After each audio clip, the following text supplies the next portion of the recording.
I think justice is fairness. I think justice is everybody being heard. I think justice is treating people who are similarly situated in similar ways. And I think justice is making right things that have gone wrong. Hello and welcome to See You in Court, the podcast that informs you about the Georgia civil justice system, what it means to you, and how it protects individual rights. This podcast is a collaboration between the Georgia Civil Justice Foundation and the Georgia Institute of Technology. Your hosts are Robin Fraser Clark and Lester Tate, who are both past presidents of the State Bar of Georgia and currently serve on the Board of Directors of the Georgia Civil Justice Foundation. And now this episode of See You in Court. Good morning, friends and lovers of the law, and welcome to See You in Court. I am Robin Fraser Clark, and with us today is our co-host, the distinguished Lester Tate. Lester, I'm wondering. how are you doing? I'm wondering what Lester Tate is distinguished, because certainly not this one. But I'm doing great, and it's great to be back recording another episode of our podcast. It's too hot for golf, and so all our listeners can pour them an old fashioned and plug in the podcast and enjoy a good hour with the law here. I purposefully use distinguished, and I have a little bit more to say about this later. But I use the word distinguished because Lester was recently named a distinguished leader by the Daily Report or Law.com. So congratulations, Lester, on that honor. I appreciate it. And since you mentioned bourbon in the form of an old fashioned, I wanted to let our listeners know that our friend Brian Hara, who wrote Bourbon Justice, he just posted that his book is going international, be internationally published. Wow. So we're happy about all the rest of the world learning about Kentucky bourbon. That's great. By the way, my son helped me. I've now got the 5 keys of Blade and Bow. So I'm going to be able to join the Blade and Bow 5 Keys Club. That was big news at the Tate House, Oh, boy. Well, before we get too far off the rails, I just want to say we're so excited about having our guest today, who is Presiding Justice Nels Peterson of the Supreme Court of Georgia. Justice Peterson, good morning or good afternoon, and welcome to the show. Thanks so much for having me. Welcome. Absolutely. Welcome.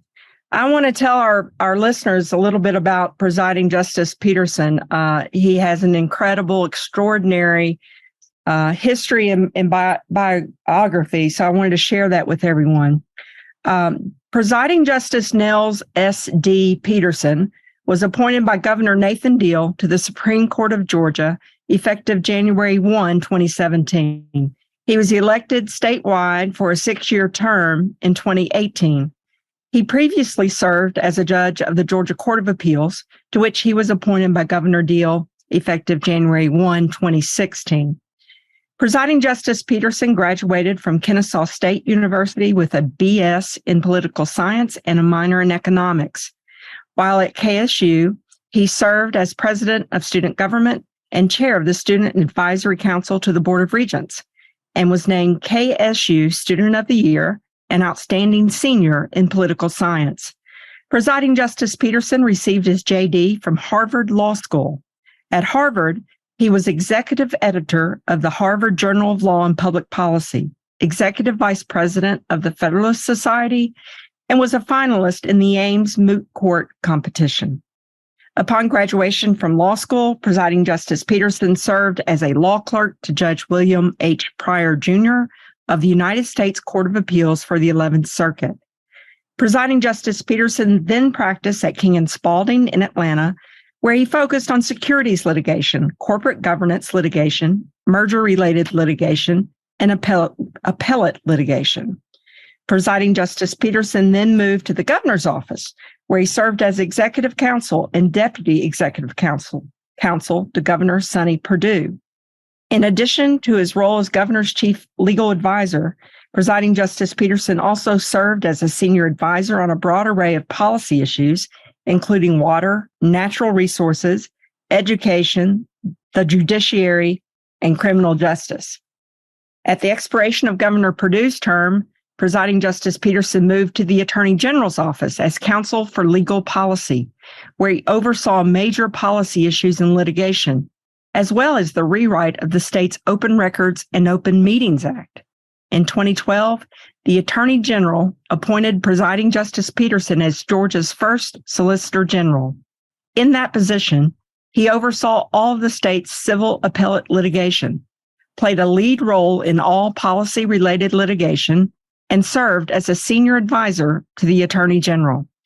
Presiding Justice Peterson was then appointed Vice Chancellor for Legal Affairs and Secretary to the Board of Regents of the University System of Georgia, a position he held until his appointment to the Court of Appeals. Presiding Justice Peterson has served on numerous government and nonprofit boards and committees, has received a variety of honors and awards, lives with his wife Jennifer and 2 children in Cobb County, and is an active member of Johnson Ferry Baptist Church. So, Justice Peterson, wow, what a career you've had already. Thank you for being our guest on the show, and we can't wait to delve into your career and really want to focus on your judicial philosophy, which is always fascinating to me. But he can add that he is the first Georgia Supreme Court justice to appear on CU in court, because I think you are the very first. We've had some Court of Appeals judges, but we have not had any of your brothers and sisters on the Supreme Court yet. So welcome. Well, I am honored. Oh, yeah. We'll need to tell Kathleen Joyner to put that on your bio on the Supreme Court website. Well, we'll see how it goes first. Okay. Well, first of all, presiding justice, can you tell us a little bit about what your duties are as presiding? We always hear of Chief Justice, but no one ever talks about presiding. What does that mean? Well, it is a complete misnomer because presiding is one of the few things that I don't do. The Chief Justice is the one who presides over all of the oral arguments. I only sit in for him if he's recused. But it's called that in the Constitution, so that's what we call it. I basically pinch hit for the chief when he's not available. I also play a lot of roles just in administering the state judicial system. I serve as the vice chair of the Judicial Council. I head up the Judicial Council's legislation committee and sort of oversee the judicial branch's legislative efforts each year. And there's just a host of other stuff like that goes along. So it's almost entirely administrative work associated with not just the Supreme Court, but also the state judicial system as a whole. And honestly, the more senior you become on the court, the more administrative responsibilities you have unrelated to deciding cases. I had no idea before I joined this court how much of that sort of thing you do. And I would say now, even though my caseload has not reduced, I spend a majority of my time on administrative work not related to deciding cases.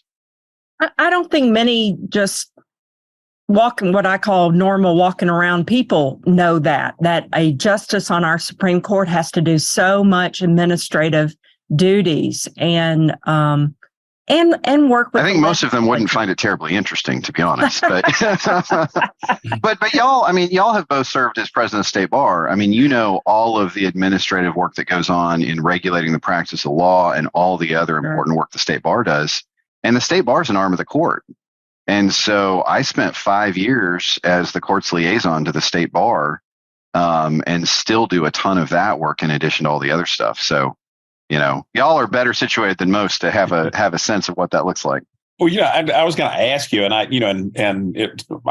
totally concur with our presiding host, Robin, that you have such an impressive resume, and I guess one thing we have in common, both of us have spent a little time in the sort of rough and tumble of politics. I guess too.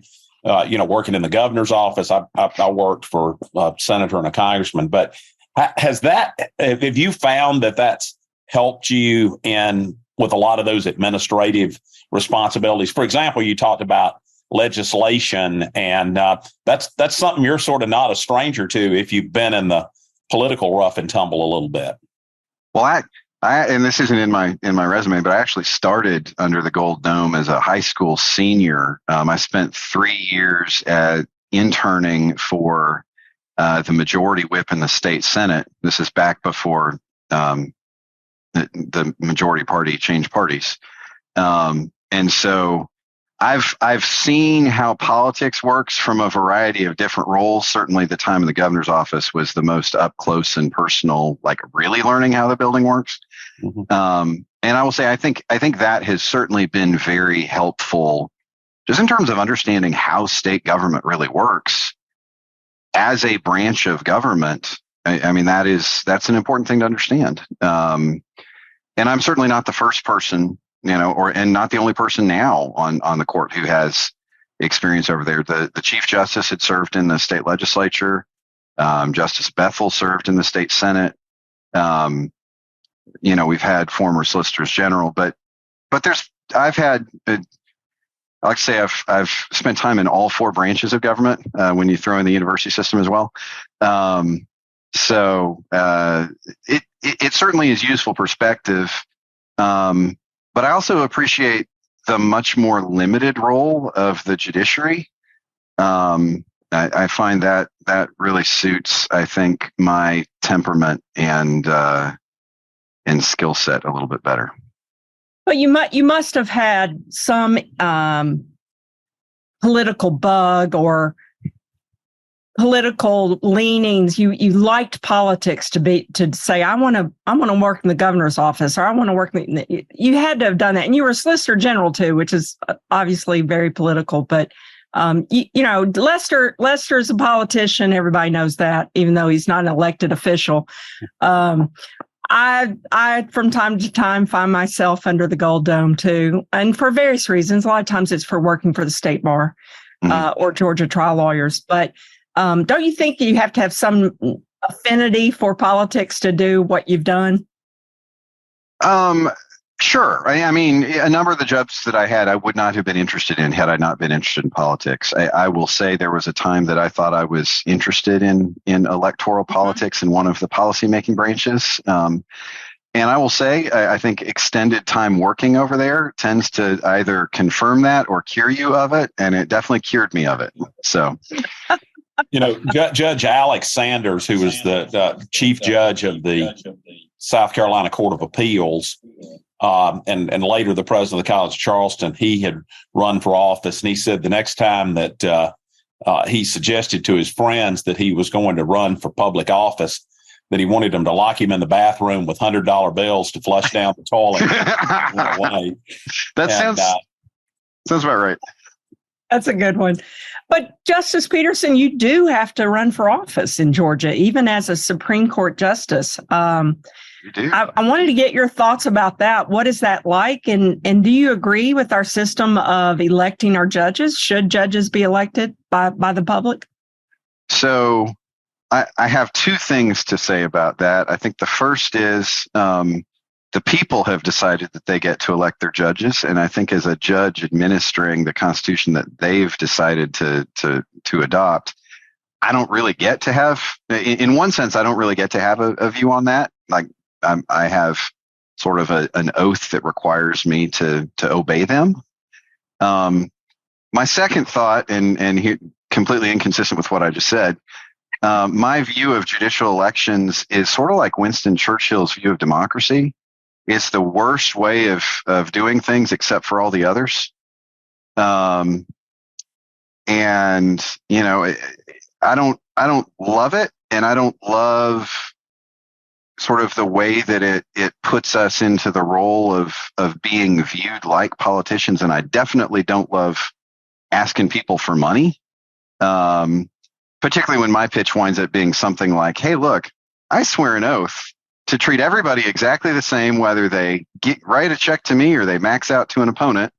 So if you're going to write to me, it really must be that you just love America and want good government, because you're not getting anything out of it. That's right. But I do think it is important for people to have public trust in their judicial system, and people having the ability to choose their own judges, such as it is. I think there's real value in it. And at the end of the day, it is the form that the people decided they wanted to have. And so that's what they get. I want to get you to put your a political science scholar, I think, is not too strong a term. And I want to get you to put your political science hat on for a minute and kind of make an observation. So I mentioned South Carolina. I went to law school there. I'm a Georgia boy, not a member of the bar, but I've still got a lot of friends over there. And when I went to law school over there, I was aghast that the judges in South Carolina are elected by the legislature. Perhaps not surprising. A lot of them are former legislators. Funny how that works. But they've, now there's sort of a little uprising over there to change the way that happens. And you heard some of that if you followed the Murdoch case, a little bit. One of the defense lawyers was a legislator. And if you look at places that just have popularly elected judges like Alabama, North Carolina, in North Carolina, they have partisan judicial races, and they threw out one party and the other party came in and they reversed an opinion that was about 24 hours old or something. I'm exaggerating, but it seems to me that it's fair to say in Georgia that we've had a pretty calm time, with judicial races.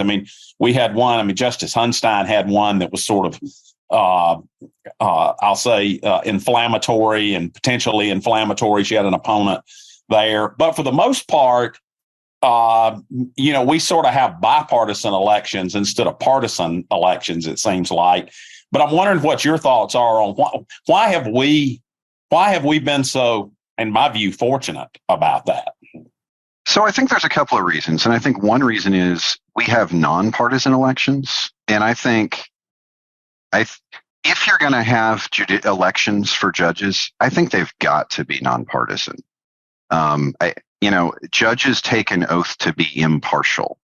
And when you think about the root of the word impartial, and then you think about the idea of partisan elections, I don't understand how you can promise to be impartial and simultaneously align yourself with a party.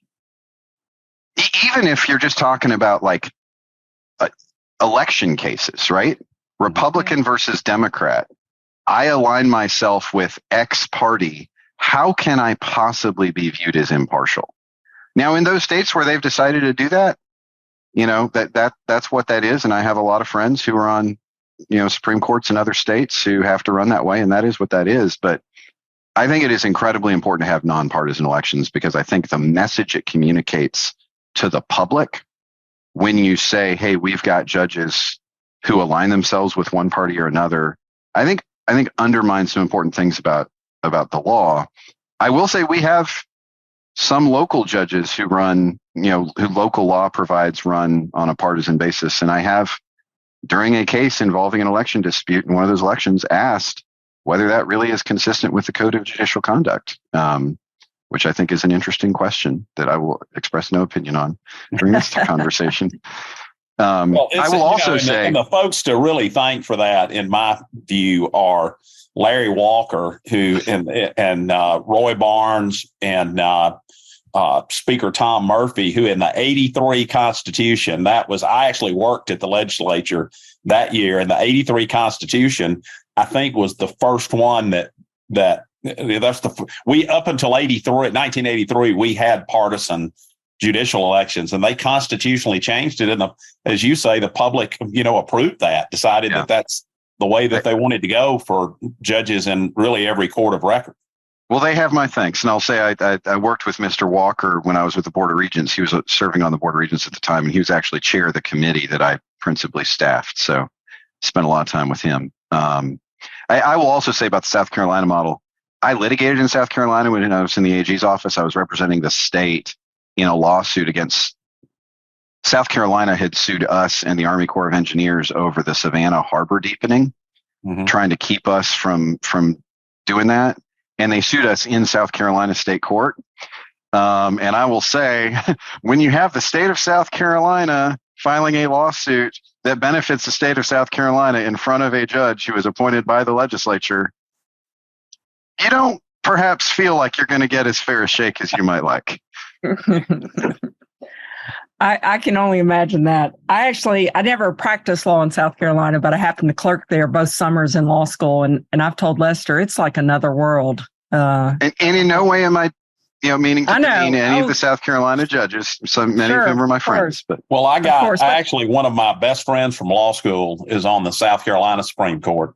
His name's John, as is one of your colleagues, who's one of my good friends, John Ellington. And I got them to square off a few years ago at a Southeast Abota meeting about the differences in the different places. But, a lot of it's just, people that have grown up under one system, one way or another, you don't question it, as much. And, maybe I was down at the legislature when they changed it. So it stuck in my mind for these many years, Well, there you go. Yeah. Well, I would say I agree that if you have partisan elections for judges, I would think every opinion authored would be questioned by the other party. That you would have nobody would believe the public would think, oh, well, that's because he's a Republican. Of course he went that way. Or the other side would say, oh, he's a Democrat. Of course he ruled that way. So I think it's better if you're going to have elections, it's got to be nonpartisan as we do in Georgia. And I will say, even in those other states, the vast majority of opinions are unanimous. And I think that's actually not how it plays out.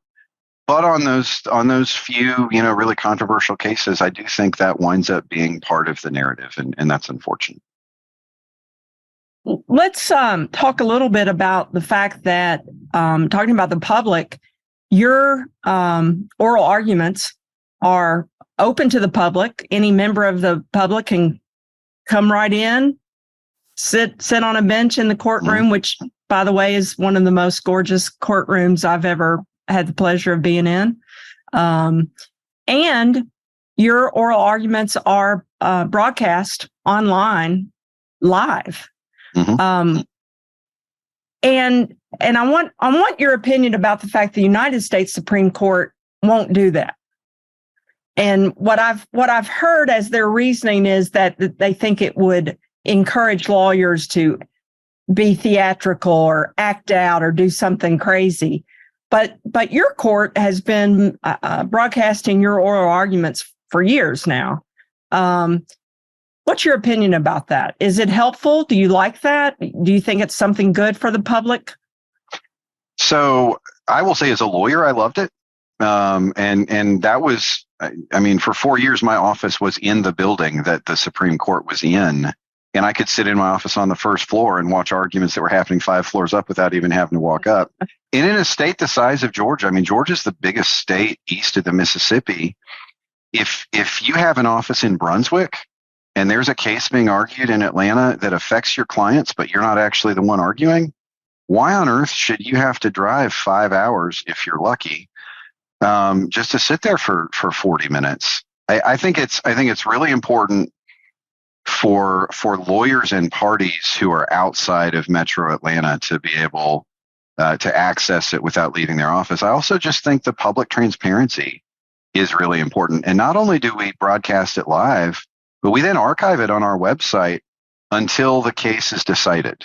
We wind up taking it down after the opinion comes out, but it's archived up there for months. And I really think that's important from a public transparency, public accountability standpoint. And I'm a huge believer in doing it. And honestly, the court's been doing it. I don't know when we started, but it's been doing it for a long time. I think we were one of the first to really start doing that. And I will say, I don't think I've ever seen anybody acting out because they knew it was being live streamed. I think that's a different question from remote argument. I think when you're doing remote argument, there is something that is lost about the solemnity of being in court. There's something about being in a courtroom in front of people wearing robes that just makes you take it a little more seriously than if you're sitting at your desk in your home office. And I'm a big believer in making court as accessible and as convenient for lawyers and parties as possible, and efficient and inexpensive. And I think forcing people to sit in court for 5 hours, for a calendar call where you're going to just have to stand up after 5 hours and say ready or not ready. Maybe there's some things we can learn from the pandemic and become more efficient about. But I think if you're going to argue a case in the highest court of your state, I think doing it in person is important. But I've never found anybody to act out because they knew it was being recorded. If the calendar call goes the way of the dinosaur as a result of the pandemic, it may have been worth it, in my view. It's the most absurd thing, to have to travel, 3 hours to tell the most often told of lawyer lies. I'm ready for trial. Yeah. So ready when reached, ready as reached. Justice Peterson, what do you or any of your colleagues ever go back and re-listen to oral arguments? Absolutely. Or watch them? You absolutely. Do? Yeah. We have a service that automatically creates a transcript out of the argument just for our own internal use. I don't even use that as much. I honestly, when we've had argument in a particularly significant or difficult case, I will usually go back and re-listen. Because part of the thing is the timing at which we have argument. We have a 2-term rule for the appellate courts in Georgia that the Constitution imposes. We have to decide all cases within 2 terms of court after they docket, which winds up being 6 to 8 months. But because of that, we're always focused on writing opinions that are in their last term, but we hold argument only in cases that are in their first term. And so we'll get ready for argument, we'll have argument, and then we'll put absent, some emergency or extraordinary circumstance, we'll put the case aside for 3 months.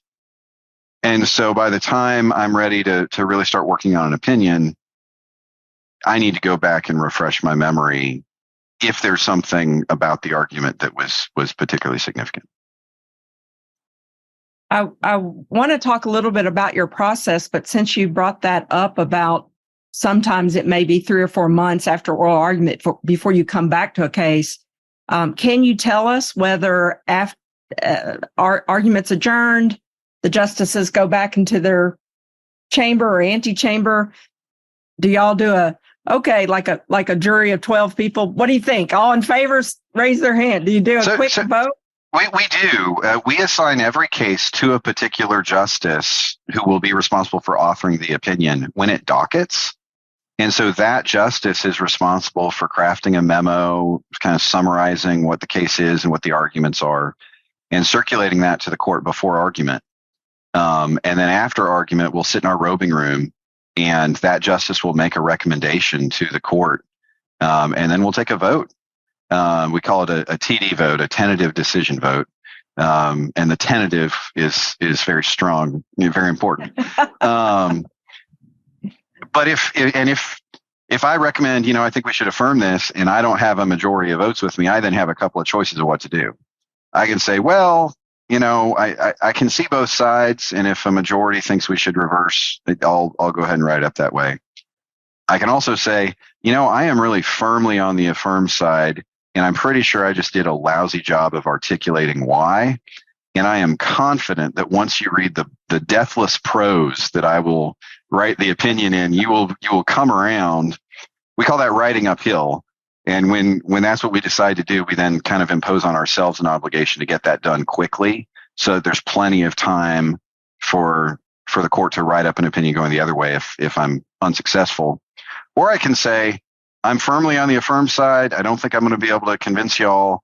I'm going to let this go back on the wheel, and I'll write a dissent. And then it'll either one of the folks in the majority can volunteer for it, or it'll just be randomly assigned if nobody volunteers.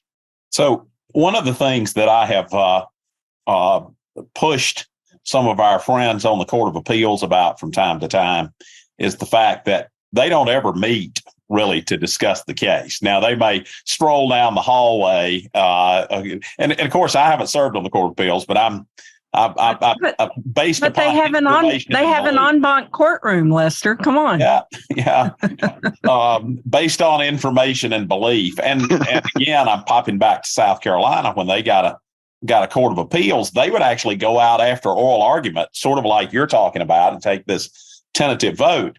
And, for an advocate, particularly somebody like me and probably Robin, who are primarily trial advocates, although we do embarrass ourselves in the appellate courts from time to time. It seems to me that like the idea that you ought to actually meet and discuss what the hell just went on is a really good idea. And so you are sort of uniquely positioned about that because you served on the Court of Appeals.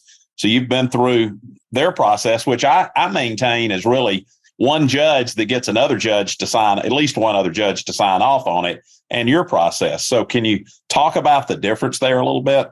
Well, I think there's a big difference between having 9 and having 3.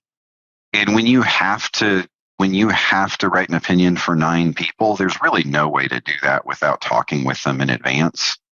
I think on the Court of Appeals, there is sort of more a cultural sense of, the assigned judge really does take lead and then, the other judges can tell them what they think, when they see something. When I started, there was definitely a culture of not really convening after argument to discuss, although the panel I was on did from time to time. That was Judge Phipps and Judge Dillard, which, man, you want to talk about a great way to learn to be an appellate judge? Sitting on a panel with Judge Phipps and Judge Dillard for a year, it was great. But I do know that they tend to do that more so these days than they had used to. So that's good to know. But writing for 9 is a lot harder than writing for 3. So. Yeah. Justice Peterson, there was an article recently, I think in the Daily Report, about the fact that the Supreme Court of Georgia has been granting fewer certiorari requests. And I put in some statistics in our outline, but it seems basically to have each year gone down. The number of cert petitions. 2021, it was a 9% grant rate. And I think that's gone down to about 4 or 4.5% grant rate this year. And that the court is turning out fewer opinions. For example, it averaged 90 opinions in 2019 per quarter. And now in 2023, it's averaging 57 opinions per quarter. Can you talk a little bit about, is there any sort of intentional part on the Supreme Court to say we're not going to grant as many requests for certiorari? Is there anything at play, like we've got to accept less, or is it just the way it is? So there's definitely not any sort of intentional thing. It's just kind of the luck of the draw. I will say our court historically writes more opinions than any other high court in the state or in the country by a wide margin. And part of that is the nature of our jurisdiction. We have direct appellate jurisdiction over all murder cases, and virtually no other court does. And certainly, I think California may do some of that, but they don't write opinions in those cases. So we, in terms of published opinions, we lead the nation by a wide margin. I will say, that this year, I think we've seen the grant rate sit more around 15%, at least through the partial year. And so it really is kind of just luck of the draw. I will say the case count, we only get cases after trial courts are done with them, and for certs after the Court of Appeals are also done with them. And y'all know, trial lawyers like y'all know better than I do, the effect that the pandemic had on the ability to get final decisions out of trial courts. And most of what we get is appeals from trials. Well, when you go for a while without having trials, you just have fewer appeals. And so I think the principal reason for the downturn in our published opinions is just kind of the lingering effect of the pandemic. And I think we're starting to see that uptick as trial courts are really working through their backlog. I will tell you, there's some real choke points in the ability for that throughput rate to increase. And I think one of the real choke points we're seeing is court reporters, because you can't get a record transmitted to our court until you have a transcript that's ready to be transmitted with it. And there's such a shortage of court reporters now, and trial courts, and this is not criticism, this is precisely what I do if I was a trial judge. If they have a choice between their court reporter sitting there and working on a transcript so that the case can be sent to us, or having the court reporter in the courtroom so they can actually do their business, they're going to have the court reporter in that courtroom. And so we're just anecdotally, we're hearing from a number of trial courts. We've got motions for new trial that have been fully decided and they're ready to go, but we don't have a transcript yet. And so we'll just send it to you whenever we get a transcript. That just makes perfect sense. I felt like this year, every case I've filed in the last 5 years is on a trial calendar. I mean, it's been I'm ready to, I'm ready to, jump out the top floor window here sometimes because I'm on so many trial calendars. But that makes perfect sense. There are no trials. There's not a lot of appeals coming up. And for the first part of the pandemic, I think a lot of trial judges turned to sort of pending motions for new trial that they could resolve, through Zoom hearings and then just enter an order. And that then what winds up on our doorstep.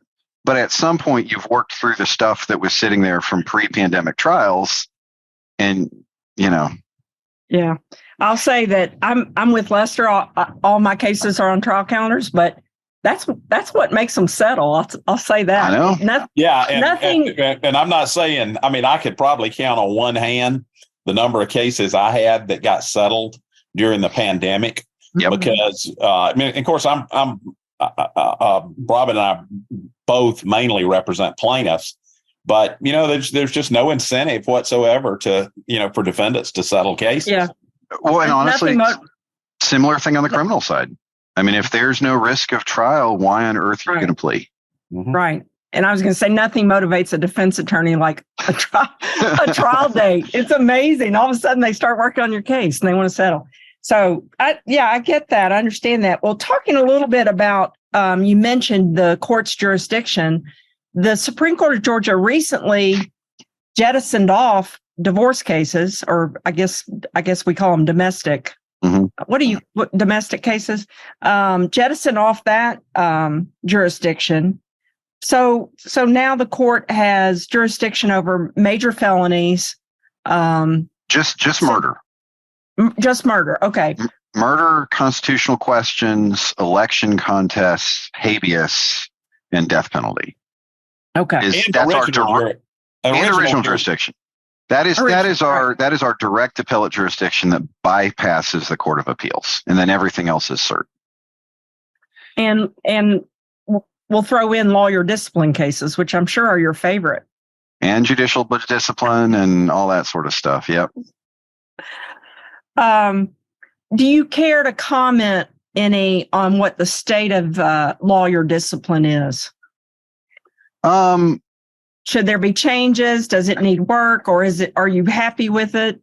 So it's always a little awkward to talk too much about lawyer discipline because, every pending case is in the pipeline is going to come to us. And so you can't really talk about particular cases. And we're honestly usually the last people to get a sense of what patterns other people are seeing. So, if y'all are seeing something that I'm not seeing, I certainly welcome that feedback, whether it's on this or offline. I will say, I think the pandemic created a slowdown in some ways, but also some, things, a lot of things were able to be done remotely for those folks who wanted them to be done remotely. Mm-hmm. But we I felt like our judicial system, in my opinion, responded very well to the pandemic and kept things going. Of course, I was never going to try a case on Zoom. That was my bottom line. Yep. But except for a jury trial, everything else moved right along, including appellate arguments. So I thought the Georgia judicial system did a great job. And I'll say we spent an enormous amount of time. Chief Justice Harold Melton kind of convened a group of the five of us who were most senior to kind of work through all of the how are we going to manage through the pandemic stuff, and then convened a task force that was chaired by then Fulton Superior Court Judge Sean LaGrua. with stakeholder representation from all over the place. But, I will say the disciplinary process, I think it works pretty well. The State Bar's Office of General Counsel is essentially the prosecutors, and it's a full-time job for them. But apart from them, everybody else in the process before it comes to us is basically a volunteer. I mean, the amount of real public service that prominent, really busy Georgia lawyers do through the disciplinary process, whether on the state disciplinary board, the review board, or as a special master, there's an unbelievable amount of time by people who the special masters get paid like a tiny amount. Mm-hmm. And other than that, it's really just volunteer work for everybody. And we are, the public is so benefited by that high service and calling that the Georgia lawyers who are doing those jobs do.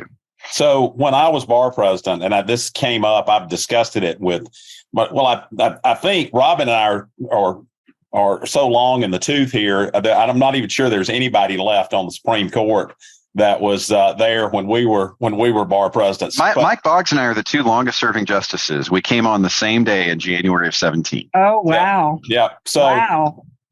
So what I'm about, I feel like I'm about to box the witness in on cross-examination here, but it's not really you, Justice. This is what's been going on for a long time. And I can't tell you how much I appreciate everything you said and how much I believe it's true about the lawyer disciplinary system. It runs on volunteers, for the most part, and particularly these special masters.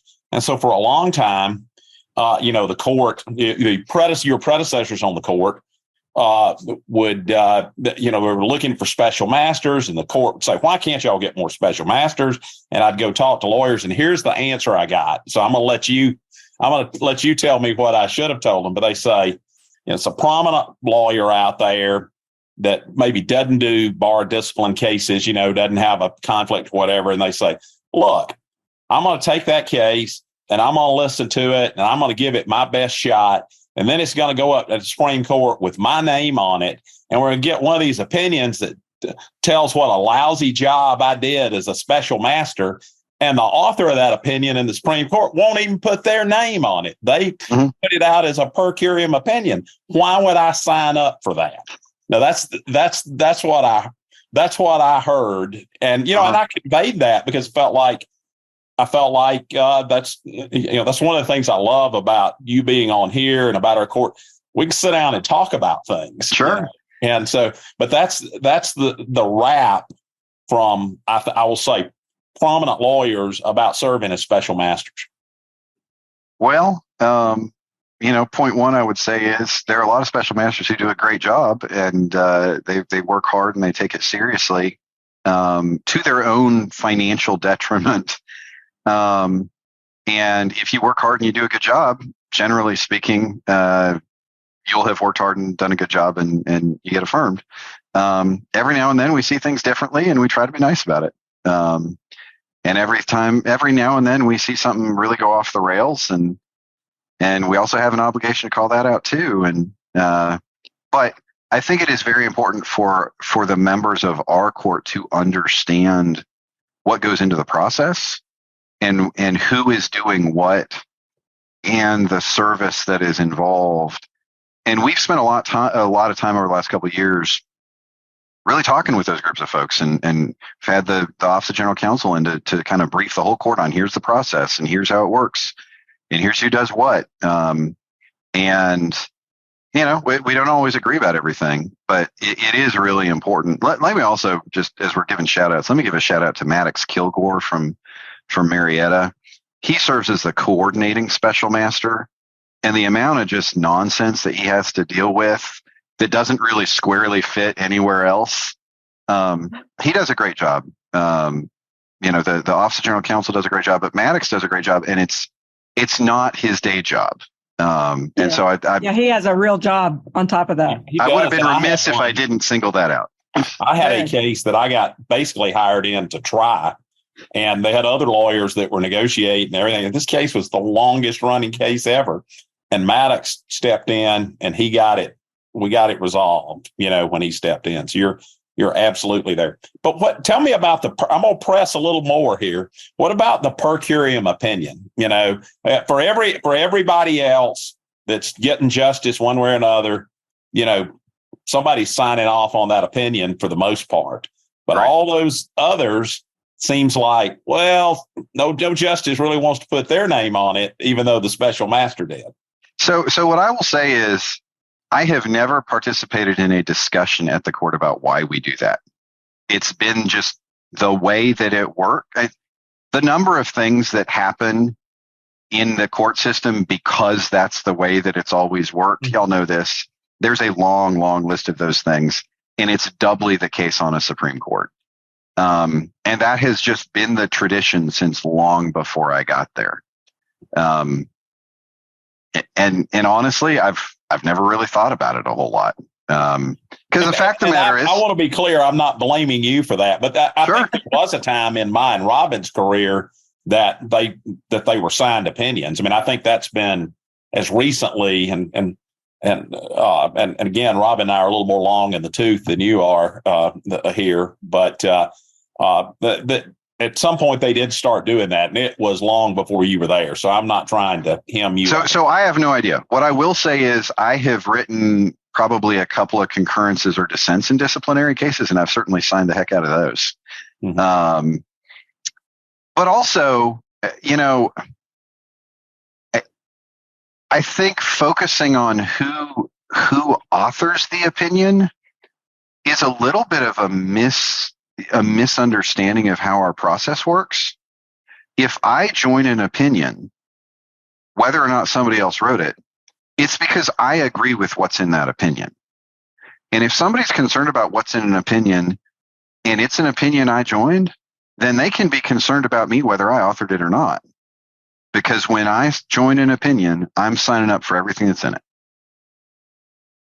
And if there were part of it that you didn't agree with, you would probably write a special concurrence or something to point that out. Yes. Yeah. I'll say that Lester and I both, when we were presidents of the state bar, we both had to serve on the investigative panel and the appellate review of disciplinary decisions. And that was an eye opener for me. I can remember at the investigative panel meetings, after a whole day of working on these cases all day, I'd rush back to my office to check my files. Oh my God, did I do that? Oh, look, the first 6 months on the court, I had the highest level of anxiety about, oh my gosh, have I done any of these things? Because I don't know anybody who just sits there and reads every disciplinary case that comes out for fun, right? Right. But I will say I think the general counsel's office does a good job too of identifying which cases, where was there something that happened that really just negligence and nobody really got hurt, and there's a way to better educate the lawyer and maybe offer some private discipline that protects the public, but doesn't make a big deal out of something that's a technical violation but didn't hurt anybody, versus the guy who's just serially abandoning his clients. And you see that too. Right.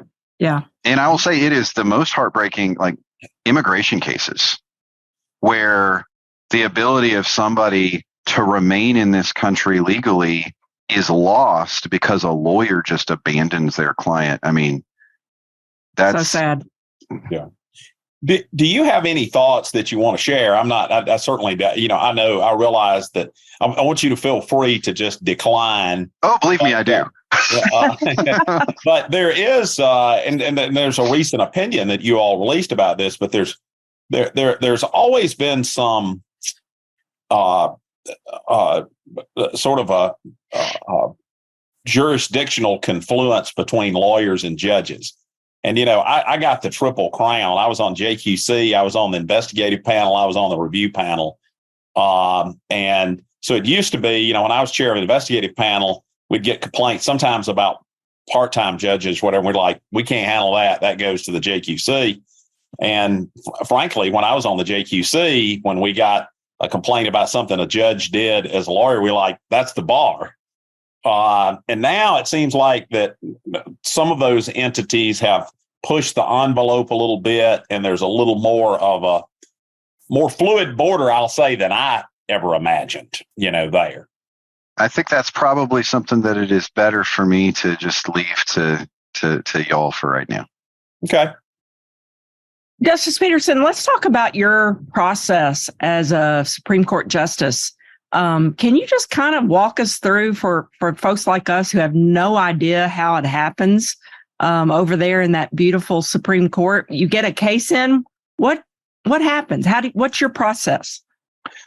So my staff consists, and the staff of each of the other justices consists of 2 permanent staff attorneys and then 1 what we call term clerk, basically like the federal model, a younger recent grad who comes in and serves for a year and then leaves. So 3 lawyers. When a case gets docketed, it gets automatically assigned randomly to a particular justice. We're then responsible for the first thing that we will do once, we've run conflicts and all of that. We write up a memo about the case to the court. If it's a case that's going to be orally argued, we call it a bench brief. If it's a case that's not going to be orally argued, we call it a submit brief. But in either case, it lays out the facts in an objective way based on our full review of the record. And then it just summarizes the arguments of the parties, without sort of just summarizes it in their own words with their own sort of framing. And then some of us will provide analysis to let the courts understand kind of what we're thinking about, and some of us don't. We then it will come to the time for a TD vote, which I had talked about before. If it's orally argued, that time is immediately after argument in the roving room, after argument. If it's not orally argued, it comes during what we meet every 2 weeks as a full court in what we call a bank meeting. It's usually on Thursdays at 9:30. And it'll go for about 4 hours. And we'll just vote on a bunch of cases. That's when we vote out opinions and cert petitions and everything else. We'll have those submit briefs on there to take those tentative votes about how to decide a case. Once I get that TD vote, now I honestly, if I have enough time and I'm far enough ahead on my caseload, I'll start to write up the case consistent with how I think I'm going to recommend before I get that TD, just to see if it writes, because there are some cases where I think I know how this is going to go, but until I really try to write it up, I'm not going to be certain that it works. And so I try to do that before the TD vote. But if not, then definitely after, I'll start working on the opinion. I'll direct my staff attorney or my term clerk. Here's how I want it to go. Here's how we're going to resolve all these issues. And then they'll take a cut at writing it.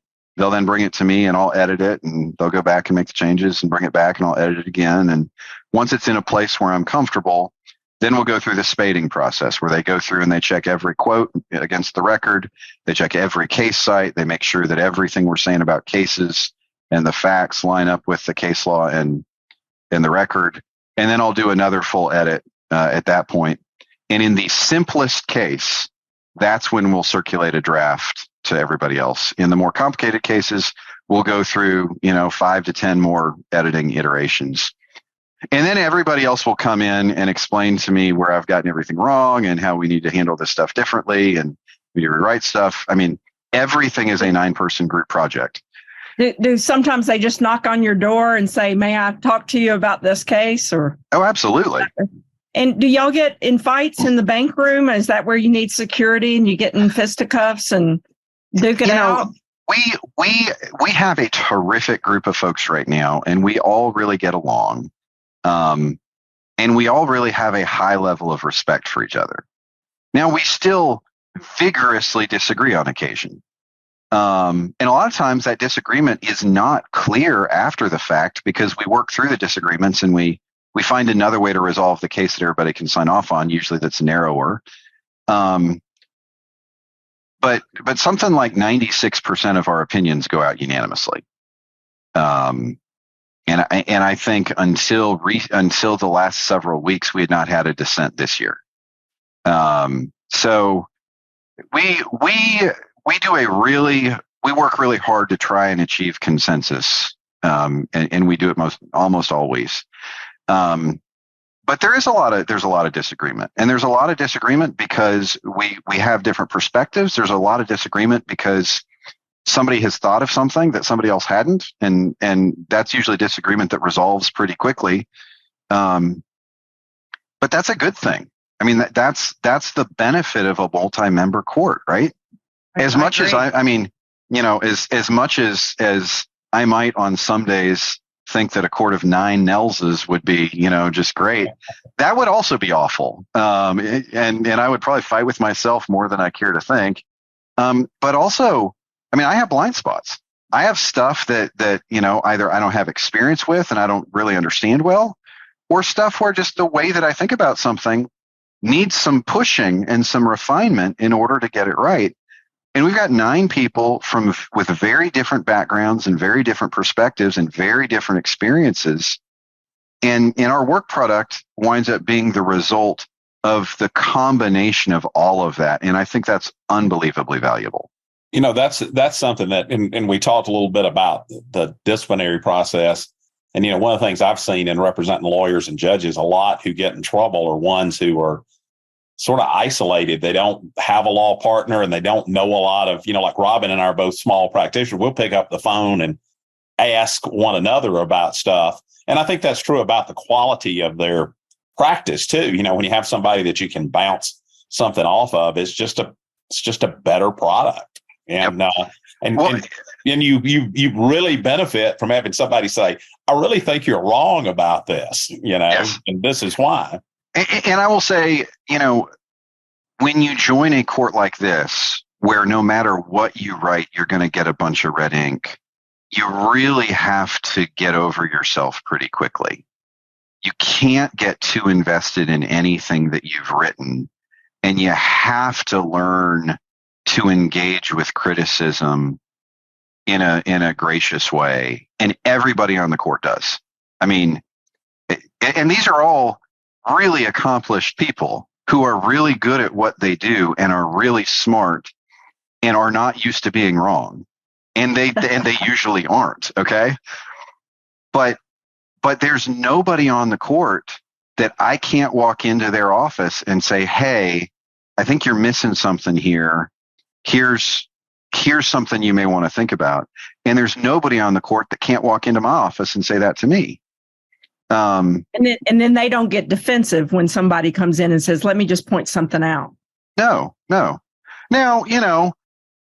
do I have better and worse days? Yes. But I, at the same time, I also recognize when I go in for that bank meeting, we've got, 80 cases on that agenda that we're going to work through.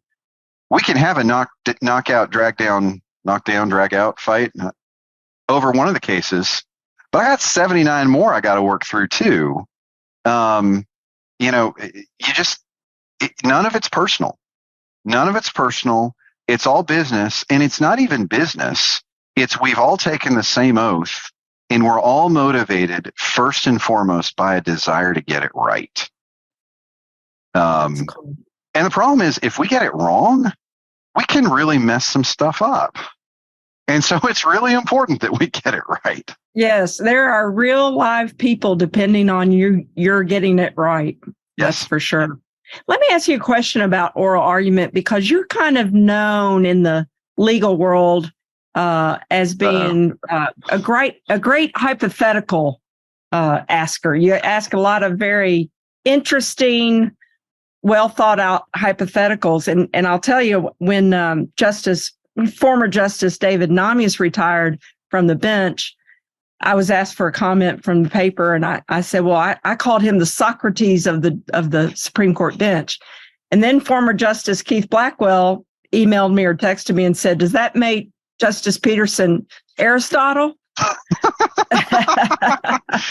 I love that. So on, in the line of Greek philosophers, where do you fall? In the line of Greek philosophers, you're kind of known for great. I'm probably more Homer Simpson. You're known for great hypotheticals. Well, so I don't know that I would think of myself as a great hypothetical. The reason we do hypotheticals, and there's a lot of cases where it's just not a thing, but when we're being asked to articulate a rule, here is the rule that applies here. And we're trying, whether we're trying to synthesize case law or frankly, it's a novel question. We want to decide the case before us correctly, but we also want to articulate a rule that doesn't break stuff in other cases. And the parties in the case before us, all they care about, generally speaking, is winning, is doing the best they can for their client. And while I care about getting their case right, I also care about what the rule that we articulate, what that does in other cases. And so the reason we ask hypotheticals is to try and figure out, okay, how is this going to apply when we have different facts? And the most common response you'll get, particularly from people who haven't done a whole lot of appellate advocacy, is, well, Judge, that's not this case. To which my response is almost always, Counsel, I know that's not this case. That's why I asked about other facts. I'm trying to figure out about how your argument will apply outside of this case. So amongst the storied Greeks, I want to be more Ciceroian, and the trial lawyers. We think we can persuade people, and of course, I'm sure trial lawyers come down there to. Robin and I have argued a lot of appellate cases, even though we mainly do trial work. And I'm sure it shows when you compare us to people who do that all the time. But I'm curious, do you ever find yourself persuaded by advocacy? And by that, I mean, as opposed to just, the issue, some light. I mean, obviously the issues are at the heart of it. But, I feel like, and I'll just tell you, I think and I think it may prove to be the death of the U.S. Supreme Court as we know it, because at one time they had days of oral argument where they discussed that and had the kind of discussion I suspect you all have in these TD vote type things. And now you seem to know where virtually every justice except one on the U.S. Supreme Court, and sometimes not even that one, may line up. So, you're sort of casting pearls before swine there if you're thinking you're gonna convince somebody. And I don't feel that way about the state appellate courts, at least that I've appeared in. But have you been swayed by advocacy? Sure. Would you like to elaborate on that? So I think a useful way to think about it is our difference in process from the 11th Circuit. So when I clerked on the 11th Circuit, leading up to oral argument, we would spend a couple months preparing. And the law clerk would write a memo for the judge, in great detail, going through all the legal arguments, doing all their own original research, and basically saying, here's the way we think the case should come out. And so I don't know that I ever really saw an oral argument change the outcome because of the amount of research that had already been done. I mean, if the law is X, you can be the greatest advocate in the world, but it doesn't really matter. We, on the other hand, don't have that amount of lead time to focus on cases because remember, the two-term rule, we're under the gun to get all of these opinions out that are this term opinions. And the oral argument is in a case that's for next term.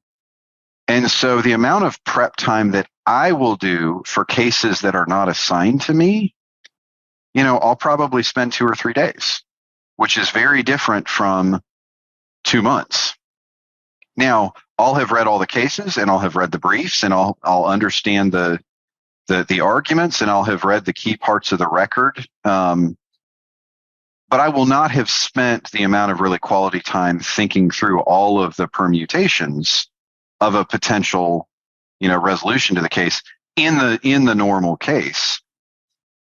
And so there's stuff that can happen during an oral argument that can really change my thinking about a case. And that happens, at least once a month, I would say. Wow. Now, sometimes that happens because an advocate stands up and concedes a point that they shouldn't have conceded. Now, I will say one of the things I most respect about a real professional advocate is when they concede a point they should concede. don't stand up there and waste my time arguing a bunch of things that the record does not support and the case law does not support. That's just a waste of everybody's time. But there are some very good advocates that have done a really good job of explaining, particularly in cases where maybe it's a case involving an issue about an industry that we don't really understand that well. And sort of a judge, here's how this is going to apply in the real world. Here's what this means in this big space that you just don't have a lot of insight into. That kind of thing, that can be enormously helpful. So yeah, there are very few cases where we go in. I mean, there are a lot of cases, especially criminal cases, where the law is pretty cut and dried and you have a pretty good sense going in who's going to win. But there's very few cert cases, for example, where I go in knowing for certain how I'm going to rule. I think when you mention if it's a large industry and you don't know how it works because you've never been in that plant or that space before, that does it help put it in context for you that this ruling may affect all of this industry? So it can. You consider context, I guess, is what I'm asking. So I think context is certainly important. I mean, if the law is X, then the law is X, and that is what that is. I think it's more, it more goes to an issue of how broadly do you write something?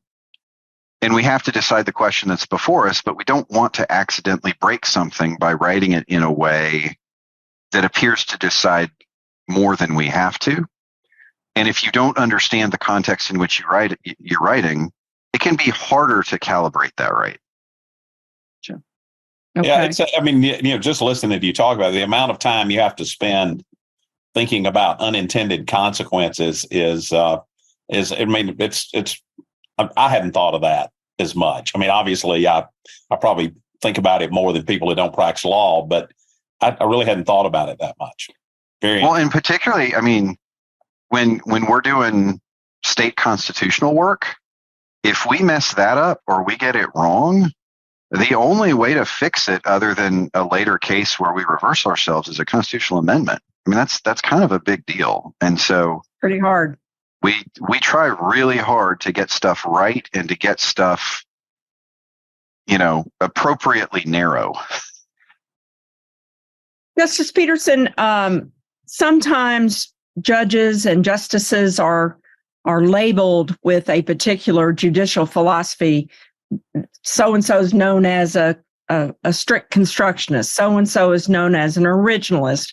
I don't even know what all the terms are, but do you have a particular judicial philosophy that if somebody had to label you, they would say, Justice Peterson is this? I think most labels are probably both over and under inclusive simultaneously. But I think it is fair to say that my understanding of the way to interpret legal text is that the meaning of legal text is fixed at the time that it's adopted, and that it's understood according to the text and according to the meaning that text had at the time it was adopted.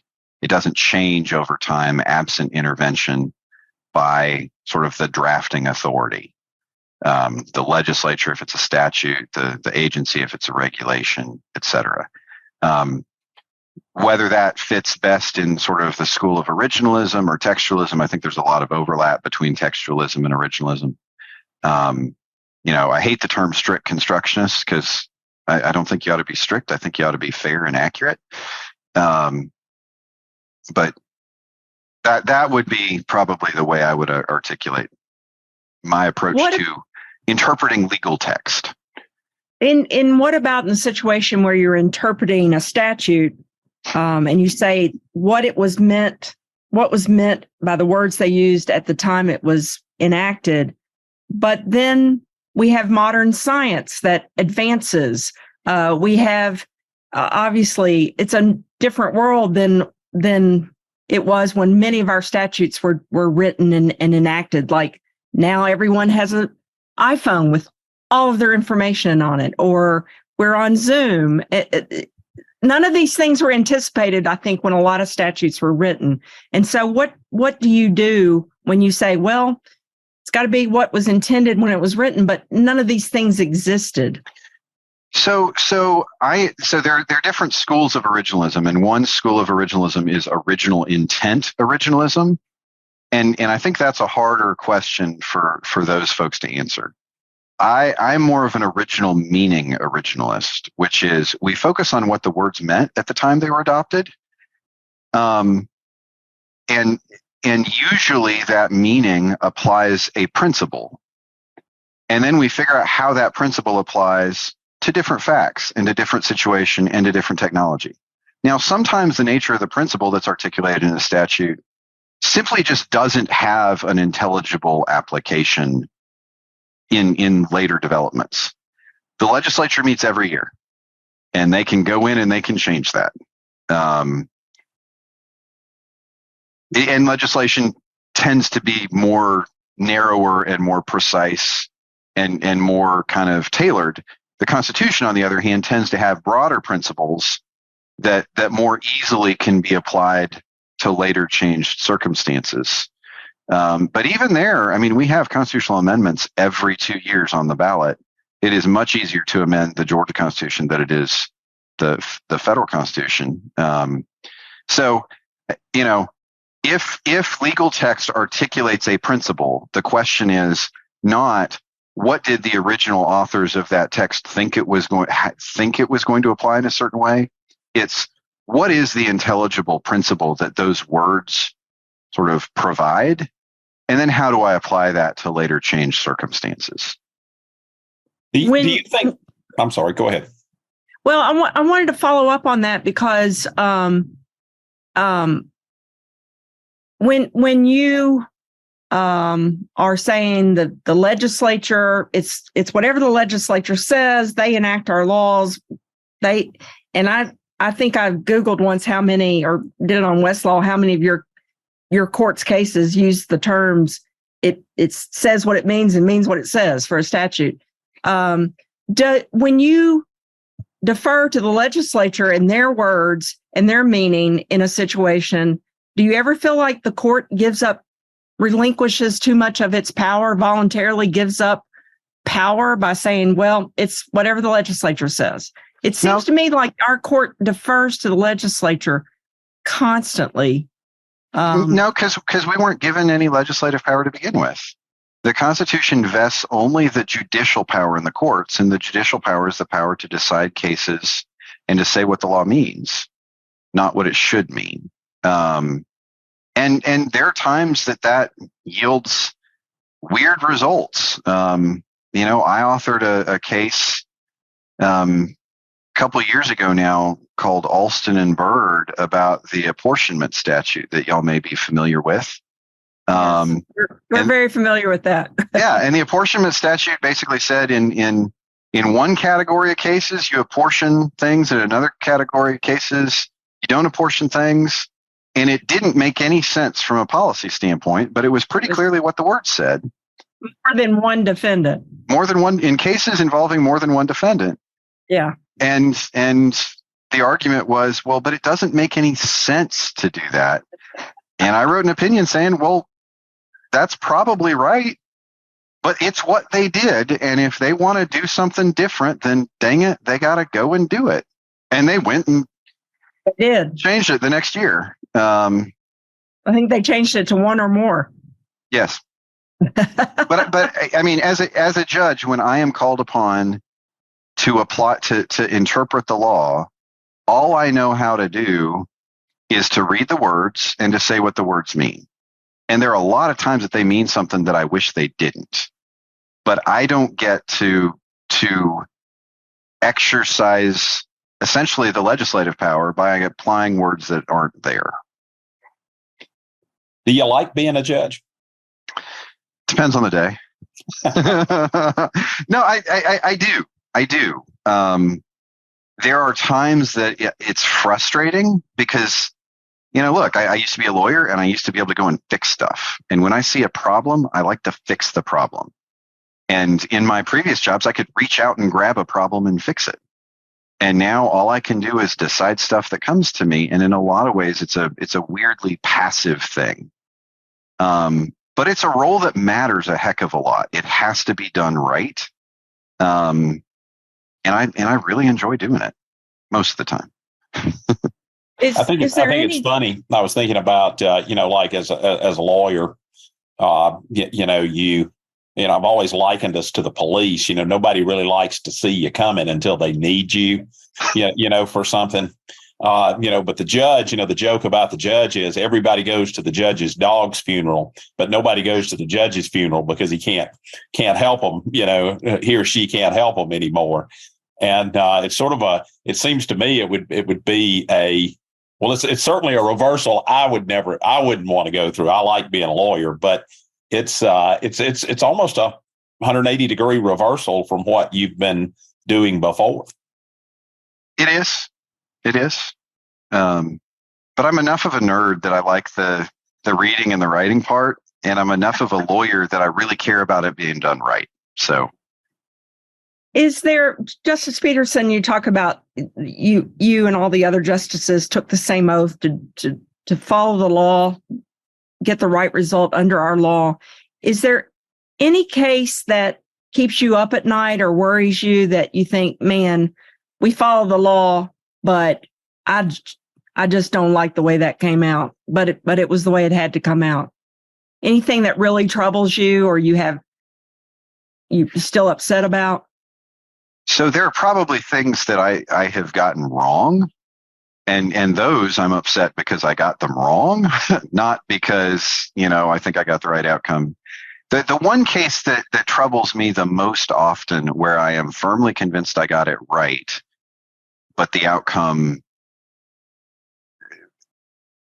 I am firmly convinced it was the right answer, and I don't like the outcome, was a case on the Court of Appeals. And it was just this horrible rape case. Guy raped his stepdaughter over and over and over again for a period of years and was only discovered when she got pregnant. And his only defense at trial was, we were in love, which is not a defense. But they closed the courtroom for the victim's testimony, and the judge did not make the findings that the U.S. Supreme Court has made crystal clear you have to have before you can close a courtroom. Mm-hmm. Over objection. For an open public court. Yes. And the Supreme Court has said that is structural error. You don't do harmless error assessment for that. And so we had to vacate a 10-year-old conviction and send it back for a retrial at which that victim would have to testify again. In a case where there was no question that the guy did it, and it was brutal, but it is what the law requires. And the fact of the matter is, the protections that the Constitution it affords to everybody. And the government doesn't get to decide, we're going to waive that protection for this person because we're sufficiently confident that they did the bad thing. The Constitution applies to everybody, period, full stop. If it's okay to railroad a bad man into prison, it's okay to railroad a good man into prison, as my friend Bobby Lee Cook used to say. 100% agree. Well, I mean, I think that you just really summed up the rule of law in America, and what lawyers stand for, what judges stand for. I think it's helpful for the public to understand that we're going to do what's required by our law, and that's exactly what you did. So interesting story. Just a couple more questions, Justice Peterson, then we'll let you go. One thing I just wanted to ask, because I know you're a member of the church. Does your faith play a role in your job? So I think my faith plays a role in what I do in several different ways. What it doesn't do is it doesn't affect the outcome of any cases, because at the end of the day, I take an oath to apply the law as it exists, and what faith you're of or no faith at all doesn't have any effect on what the law means. But this is something I've spent a fair bit of time thinking about, and I talk with other Christian lawyers and law students from time to time about at least how I think about that. And I'll say this is informed in part by the judge that I clerked for he wrote a law review article about kind of his view of how his faith kind of informed his work. And so 4 of these 5 points I kind of cribbed from him, and I added my 5th one. The first is, an oath is a promise to God. It's not just a solemn promise in a governmental setting. It is a promise I understand myself to be making to God. And so it puts even more weight on the duty. My duty to comply with the oath is not merely a moral and legal duty. It is also a religious duty. The second is, my understanding of my faith is that we're all called to obey the law. We're all called to obey the law, and that as judges, we're called to obey the law too. That's one of the first rules in the Code of Judicial Conduct, and so that kind of just reinforces an obligation that I already have. Number 3, I would say, is an obligation to work hard, a strong work ethic. Giving the taxpayers a full day's work for a full day's pay is not merely a moral and legal obligation. It is also a religious obligation. And then finally, it's a responsibility to be honest, to work honestly, to tell the truth about what I do. And so those are 4 points that Judge Pryor had always made, and they really resonated with me. There's a 5th point, and I don't want to mean to suggest he doesn't hold this either, but it wasn't in his article, that has always been important to me, and that is, in my faith, we understand that every person is made in the image of God, and the theological term for that is the imago Dei. My wife always makes fun of me when I start trying to talk Latin. I always mispronounce it. But it's basically the idea that every person has inherent worth and dignity, and has a right to be treated with that inherent worth and dignity, no matter what they've done, no matter what they come from, no matter who they are. And that, the law imposes that to some extent. It's the principle of the Declaration of Independence. All people are created equal. It's the Equal Protection Clause. But my Christian faith also teaches me those people, every single person bears that image of God on them in a meaningful way, which means when I treat them in a certain way, I'm reflecting what I think about God. And so it just enhances my obligation to treat everyone I come into contact with inherent dignity and respect. I don't do it as consistently as I should, but it is absolutely a goal that I understand my faith to impose on me. That's great. That's a great analogy. I've heard many pastors say, I'll stand on level ground before the cross, and you will hear that, Atticus Finch is the courts of the great levelers. So it's really sort of the same idea, and it's in other faiths as well, not just the Christian faith. Absolutely. I love that. I love the way you summed that up, and it shows how important that is to you. And we've had many other judges tell us that very similar things, whatever their religion is, how important it is.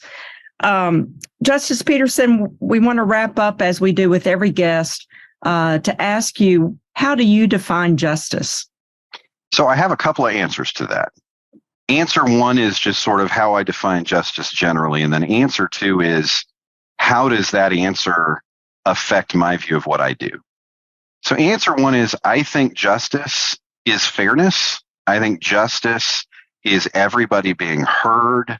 I think justice is treating people who are similarly situated in similar ways.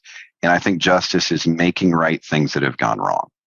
I think justice is all of those things.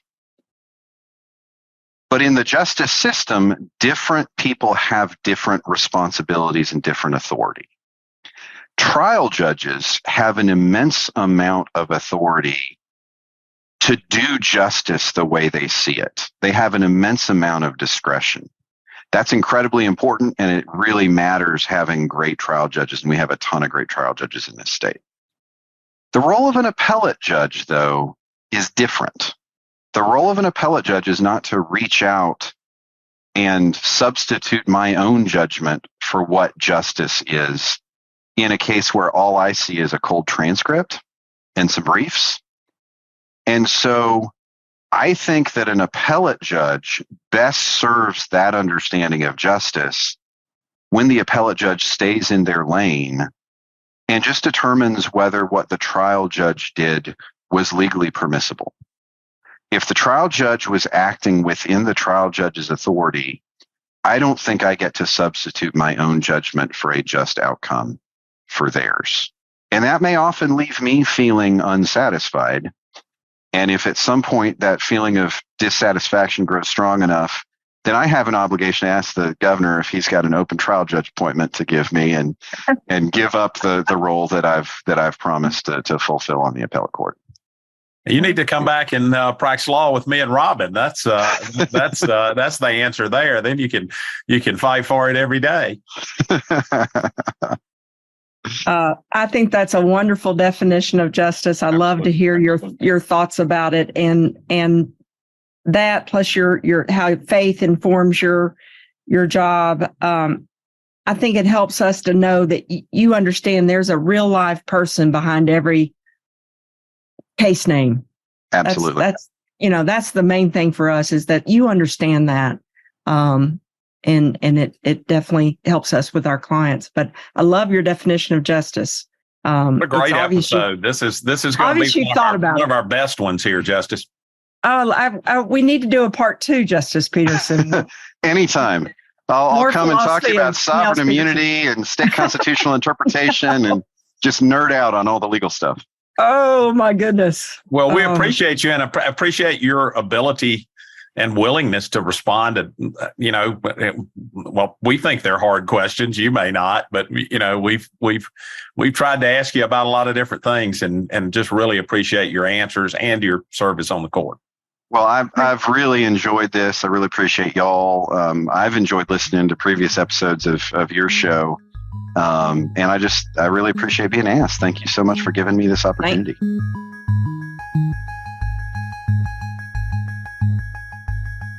All right, friends, this is the time when Lester and I like to share with you one news item or event that has occurred recently in the legal world and that we find particularly interesting, and we think you might be interested in it. Lester, do you have a news article?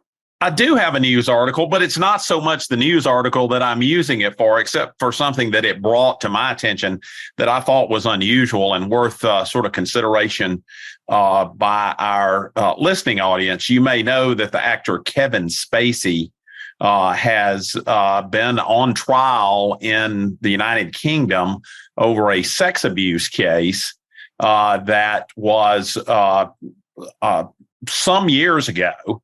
And the article, you can look at a lot of articles. I'm looking at one which is in The Guardian, where Kevin Spacey, during his testimony, says, "I lost everything over sex abuse claims." I want to emphasize I'm not trying to say he's guilty or not guilty in any of this. But as I read this article, I found out that he was a manager of a theater in London, or a producer at a theater in London in like 2001, and that much of this happened well over 10 years ago. And that these victims have come forward and made these allegations, and that's what the trial was about. And it shocked me when I read it, because I thought in the United States, unless these victims were minors, and I don't believe that they were, this would be barred by the statute of limitations. And so I inquired with some of my friends who have British credentials, and I found out that any indictable offense in the United Kingdom does not have a statute of limitation. Wow. And it really sort of just blows my mind, a little bit, because we don't have a statute of limitation. Just for our readers who are not lawyers or maybe not criminal practitioners, we don't have a statute of limitation on murder, but for everything else, we have a statute of limitation. And so they are trying this case. And again, I want to say I'm not saying he's guilty or not guilty, but the allegations go back to the mid 2000s, and it's just fascinating to me that they do not have a statute of limitations, and that there are people who can come forward and make allegations, and a person can be indicted for crimes in the United Kingdom, because we think of their judicial system as being very similar to ours in so many respects. And then you're hauled into court for that. So it's an interesting case to watch. And they do not have televised trials there like we do, so we won't get the Johnny Depp, Amber Heard type observation for that. But I just thought it was fascinating, and it was worth mentioning to our readers. And think about, if you're the criminal defendant, all the evidence you may have lost to be able to prove you didn't do it. You're innocent. Well, right. Who can go back 10 years? I think it would violate the speedy trial rule, the constitutional. Criminal defense lawyers talk about this. In Georgia, there's a statutory speedy trial statute. There's a statute in the federal system too, but then there's what they call the constitutional speedy. And to require somebody to go back and pull up evidence from that long ago would undoubtedly be difficult to do. So it's fascinating to me. It really is. My interesting news article, it takes place in Canada. So you had one in England, and I've got Canada, our brethren in Canada. And the title of the article is Canadian Court Rules a Thumbs Up, and has a picture of a thumbs up emoji as a contract agreement. And here in this case, a farmer in Saskatchewan had agreed to sell 87 metric tons of flax to a grain buyer, and the buyer signed the contract and texted a photo of it to the farmer, and then that farmer responded with a text of a thumbs up emoji. No words, but just thumbs up. And the question is that thumbs up emoji, does that make a deal? And the court ruled yes, they had a binding contract because this farmer sent a thumbs up emoji. Now, I don't know if we've had any case. I did look into Georgia cases, and the word emoji appears in about 80 cases already. Wow. I'm shocked by that. Usually in the context of a witness testifying, often in a criminal case, they use the text messages, or there are emojis in a lot of cases. But I didn't find any case that says an emoji can make a binding contract. We may have it coming to a Georgia court soon. I don't know. But I think I don't typically use a lot of emojis. But I think they can be so ambiguous and open to interpretation. I mean, thumbs up could have been you're out of here, like an umpire. I think and I think the actual what that emoji is called is like I like that. And so you could like that fact, but not be agreeing to it. It's certainly interesting. It is interesting. I do have one other thing I want to mention. I at the beginning of the show, I did mention and called Lester distinguished because he had just received an award of a Distinguished Leader Award. And I just want to share with our listeners and our audience. There was a question and answer that Lester gave to the paper, and I thought some of his comments were fantastic, and I wanted to share them with you. And here's what Lester said as a distinguished leader. It is the tradition of the trial bar that sustains me today, the men and women who are in court day in and day out fighting for justice. Sometimes we find it and sometimes we don't, but we always make the fight, and that's what counts, the fight we made. Thank you for listening to See You in Court, brought to you by the Georgia Civil Justice Foundation and the Georgia Institute of Technology. Please subscribe to this podcast and consider writing a review. You may find related documents to this week's episode on our website, seeyouincourt.podbean.com. Please send any questions, suggestions, or ideas to seeyouincourtpodcast@gmail.com. We thank Noreen Hassan, Associate Professor and Director of Outreach and Community Engagement of the Georgia Institute of Technology School of Literature, Media, and Communication, and the Georgia Tech students who help bring you this podcast. I'm Fred Smith, Executive Director of the Georgia Civil Justice Foundation. You may learn more about the foundation at fairplay.org. On behalf of Robin Fraser Clark and Lester Tate, until our next episode, we'll see you in court.